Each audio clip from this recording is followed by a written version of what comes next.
Although the Panthers did not complete a pass, Doug Wilson, their leading receiver, scored on a 25-yard reverse.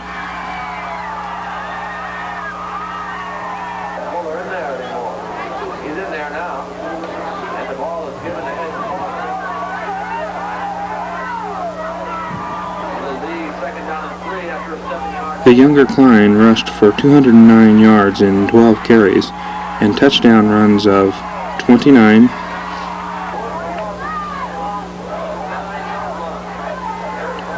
71,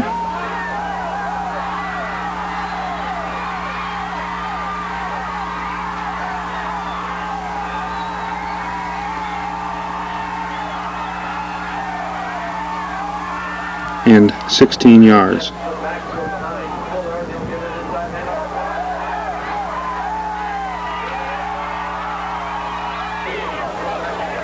Again, the defense was outstanding, limiting Andrews to just 31 yards in 10 carries and Collins to just 106 yards of total offense.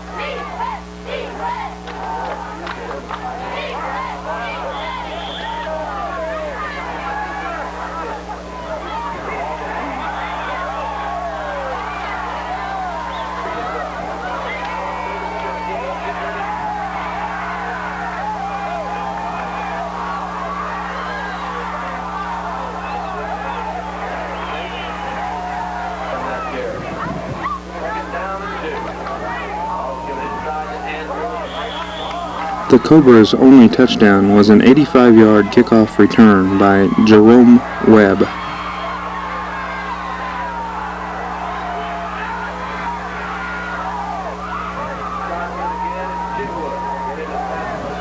Keith Tubal,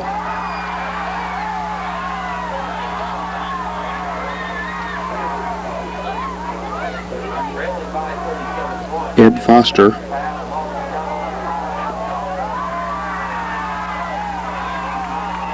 and Bob Belsley intercepted passes for the Panthers.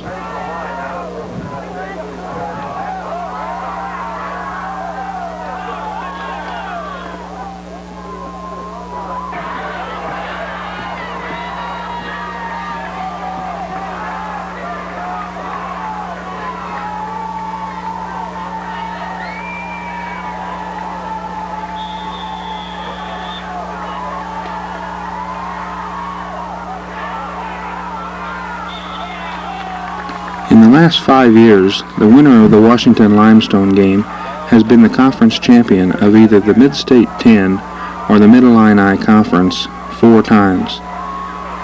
When it comes to playing Washington, nobody does it better than Limestone. In fact, Limestone's 31-21 upset of the Panthers in 1983 vaulted the Rockets to their only conference championship in the school's history and cost Washington an undefeated regular season. It also put the Rockets on their way to a second-place finish in Class 5A that year. Last year's 7-0 Limestone victory in Washington cost the Panthers the conference championship and interrupted what now would have been 5 straight playoff appearances. It has been an intense rivalry, but one built on mutual respect. The two schools have been the winningest football programs in the Mid-State 10 and the Mid-Illini conferences in the 1980s.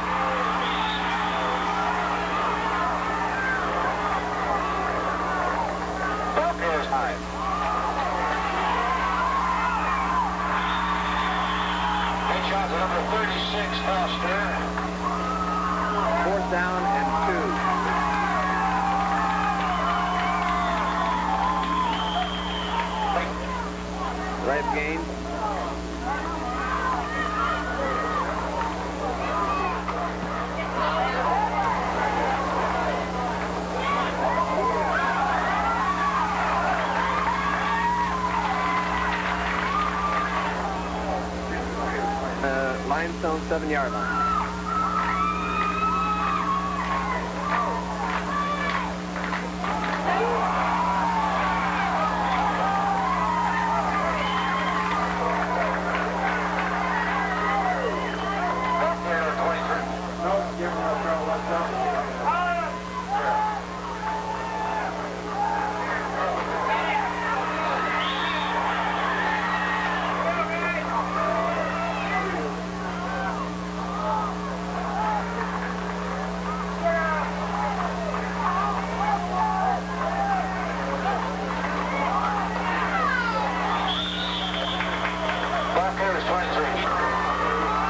Strangely enough, only the Rockets' 20-0 win at Limestone in 1980 and the Panthers' 1981 40-26 win in Washington were the only wins by the home team in the past 7 years.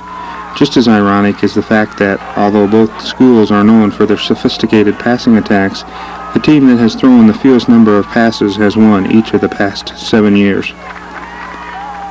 In 1985, Washington avenged last year's loss that found the Panthers unable to score in 4 tries inside the Rockets' 1-yard line as the first half ended.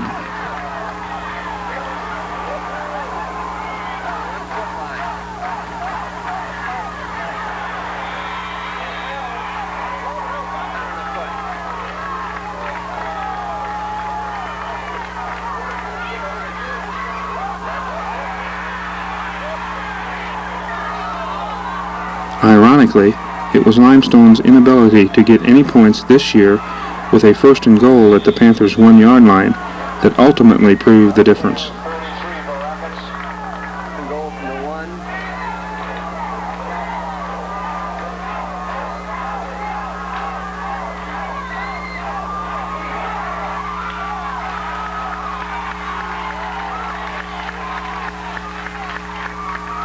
From the 3.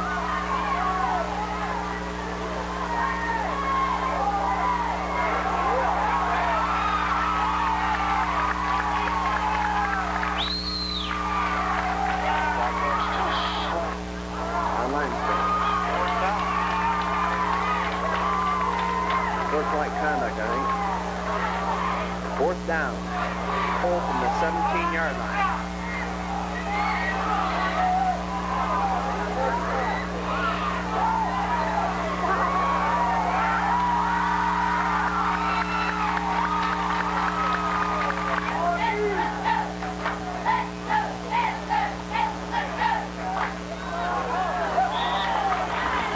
In the rain and mud for the second consecutive week, the Panthers' defense dominated Limestone by limiting the Rockets to just 4 completions in 19 attempts and only 53 yards.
Klein, Keith Sherman, and Ed Foster each rushed for over 50 yards.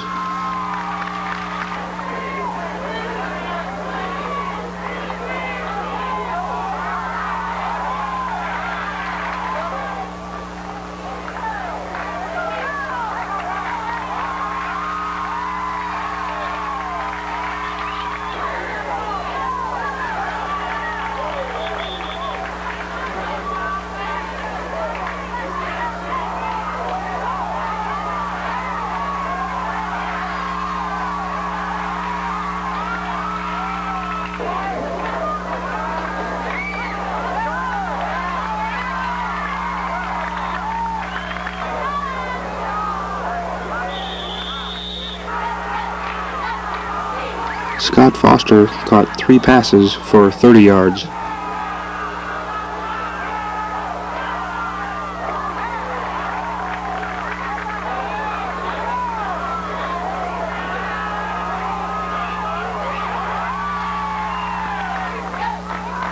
Doug Wilson caught 2 passes for 35 yards, including a key 27-yarder from Brad Fuller that set up the Panthers' first touchdown. Wilson also kicked his 3rd field goal of the year, a 31-yarder in the second quarter.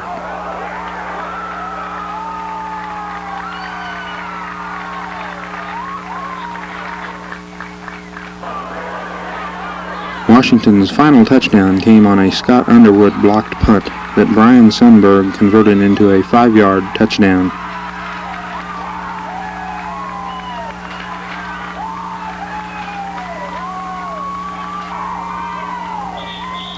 With this win, Washington secured its 3rd conference championship and its 4th playoff bid in the last 5 years. Week number 8 saw an injury-riddled lineup dispose of IVC easily, 36-0, with the defense recording its 2nd consecutive shutout, allowing Chillicothe just 1 yard of total offense and a negative 36 yards rushing.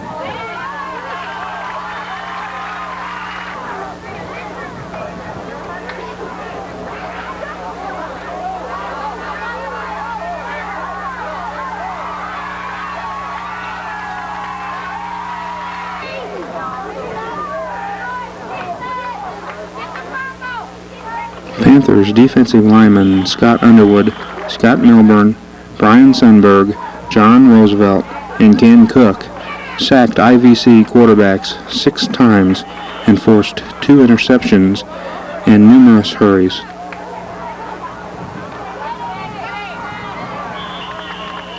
It's in 45-yard line.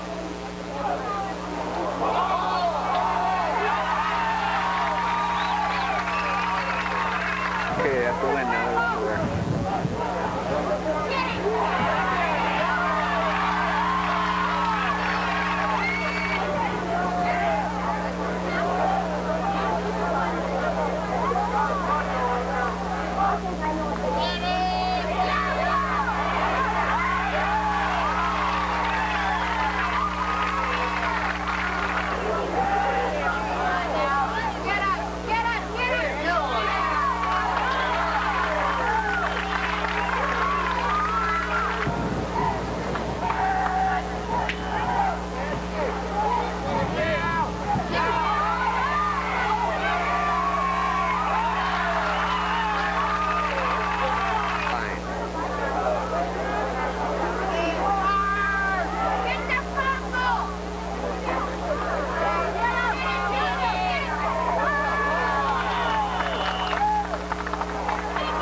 Senior free safety Brian Bachler's interception and a nifty 25-yard return, and another by junior Dave Mitchell, who ably filled in for the injured Keith Sherman at strong corner, led the Panthers secondary.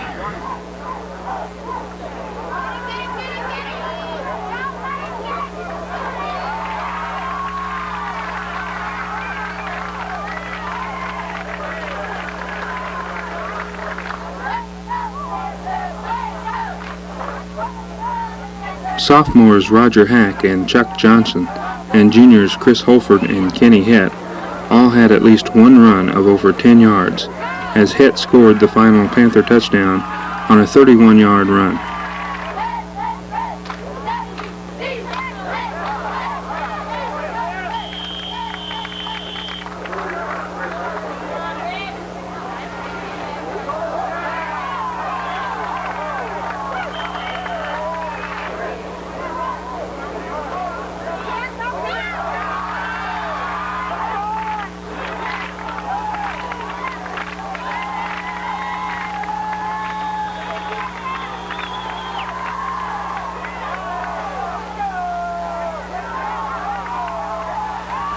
Washington's last regular season game had a familiar beginning.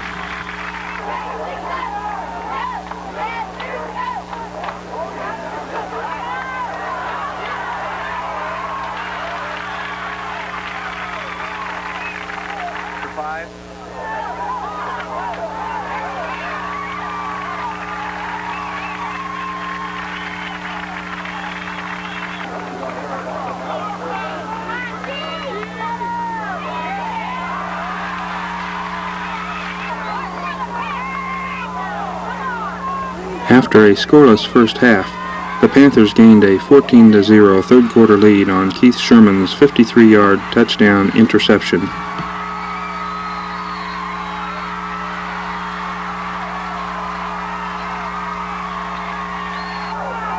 And Doug Wilson's 63-yard touchdown reception of a Brad Fuller bomb.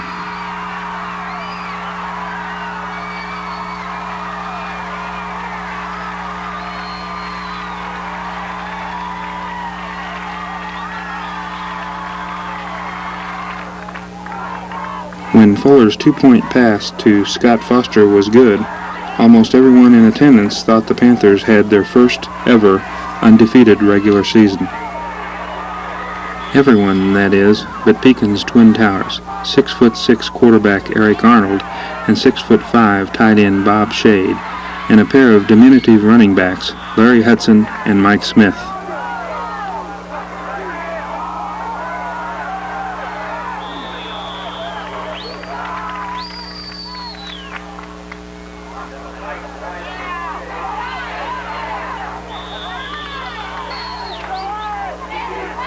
Pekin rallied with the help of a 56-yard pass completion of the gadget variety.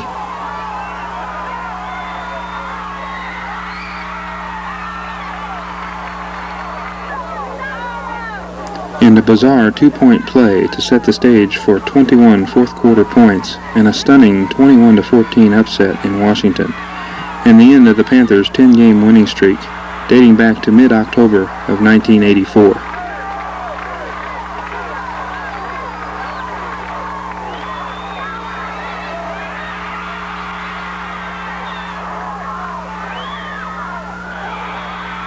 This finish was a near-carbon copy of the 1982 season that saw Rock Island, a 6A quarterfinalist that year, end Washington's dream of an undefeated season with a last-second field goal in the last regular season game.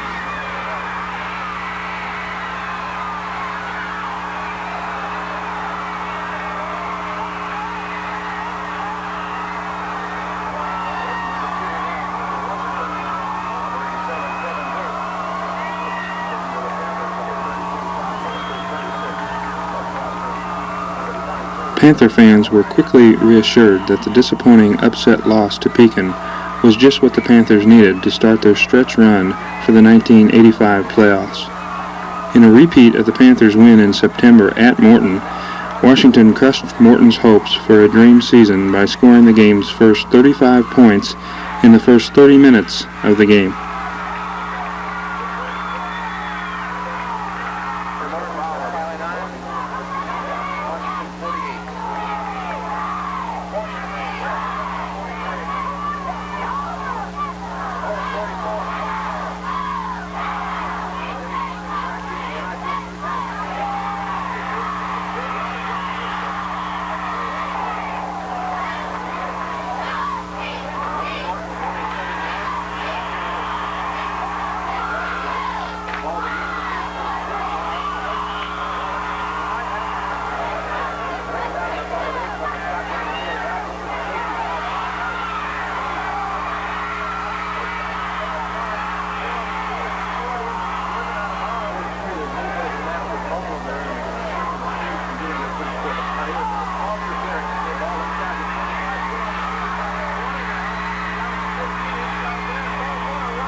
Keith Sherman, Denny and Eric Klein, Ed Foster, and Doug Ward rushed for over 300 yards.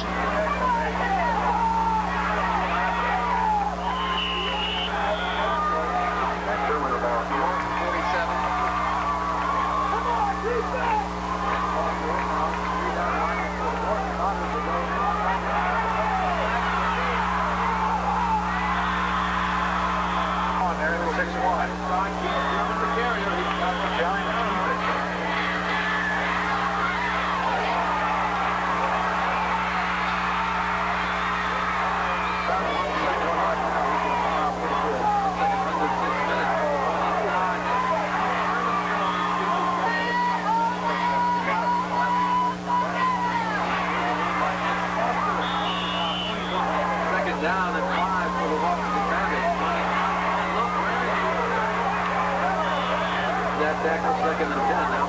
Split back with Foster lined up in the slot left. He'll get the ball at the speed left now. He'll get the cross to 35.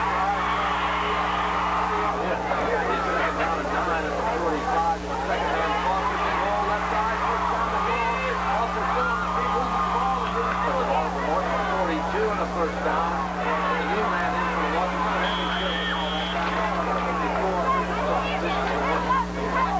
Doug Ward is bumped off a big hole on the left side. There he goes. After a good 9 minutes off the ball. Up in good Michigan, but it wasn't in the spirit. Miller gives inside this time.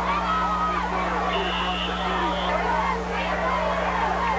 On 3rd down and 2, the ball carrier inside. It's a first down for Washington and 9, and Doug Ward in the backfield now. Up behind pass through. The ball goes to Ward. A big hole off the left side, and Ward gets down the other side. Their defense again dominated the Potters and intercepted a school record 5 passes, 3 by Keith Sherman, including a 58-yarder for a touchdown.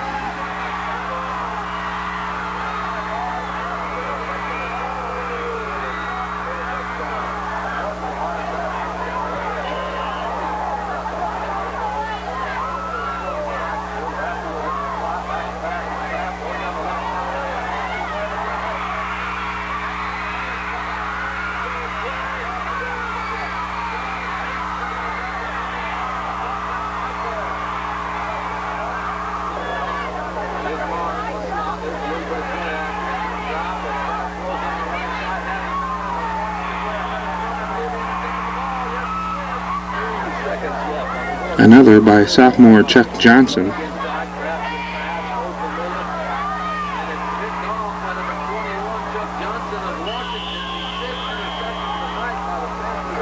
And a spectacular one by Ed Foster.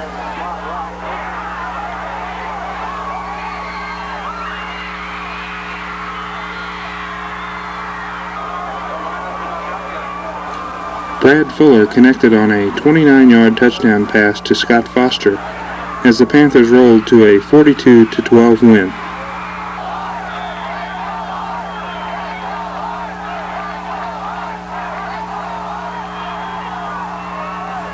On November 12, 1983, the Washington Panthers upset the number 1 ranked team, the Jerseyville Panthers, 28-18. with a come-from-behind Hail Mary pass from John Gaspari to Chris Hibbard. But just 3 days prior to that day, the Panthers earned their first ever playoff victory. It was a stunning 27-6 victory in Springfield over perennial power Springfield Griffin. Those victories helped vault the Panthers into the 1983 championship game.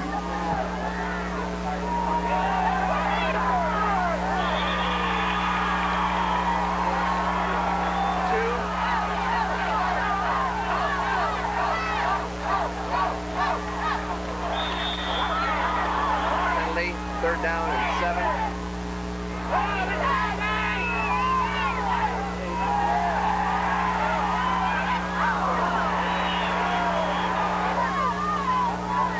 Fourth down and 7.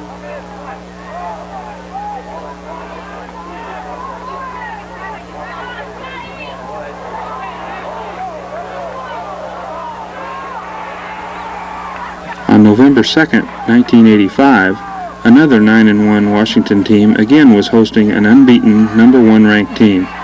This time, it was the Springfield Griffin and high school All-American quarterback Chris Andrula.